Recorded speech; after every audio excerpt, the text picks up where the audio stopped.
Public institutions in Singapore follow strict procurement regulations to ensure openness, transparency, and fairness.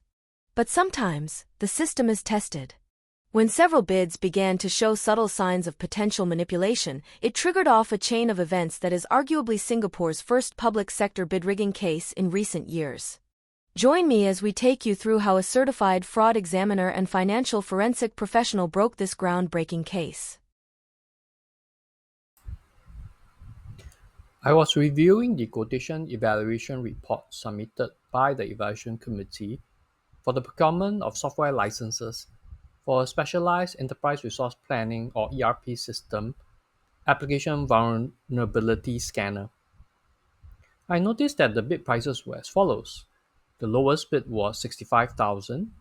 The second lowest bid was at 68,888 and the highest was for 69,000. What struck me, and I believe struck you as well, was 68,888. It was just too rounded, as the number 8 is an auspicious number in Mandarin due to its meaning of far or fat in Cantonese. This led me to carry out some due diligence checks, which eventually turned out to be a bid rigging attempt by concerted parties.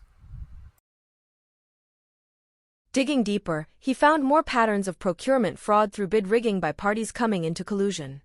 He found that 2 of the bidders had the same business address and 2 out of the 3 companies had the same 2 individuals who were officers of both companies. There were evidence that all 3 bid documents submitted had similar font and style except for the bid prices. He compiled his findings into a preliminary investigation report and submitted it to the Competition and Consumer Commission, now known as the Competition Commission of Singapore, in January 2023. The CCS investigated the case based on his report and issued their preliminary infringement decision for bid rigging conduct in 2 August 2024. On 5 September 2024, CCS penalizes the company and ex-director for rigging bids. The perpetrators were fined between $2,000 to $6,000 as penalties, and their actions for violating the Competition Act, 2004, was published in the media. Let us hear from Ichuan on what helped him to detect this case.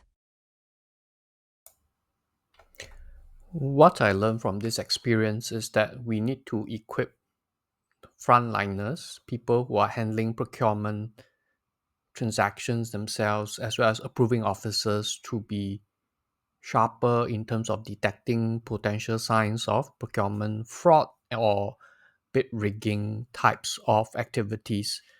For me, I credit my training as both a certified fraud examiner and a Institute of Singapore Chartered Accountants financial forensic professional in enabling me, coupled with my close to 30 years in governance, internal audit, as well as cybersecurity, to flag out these sort of signs which allowed me to do additional procedures to establish whether indeed it was a attempt at bid rigging.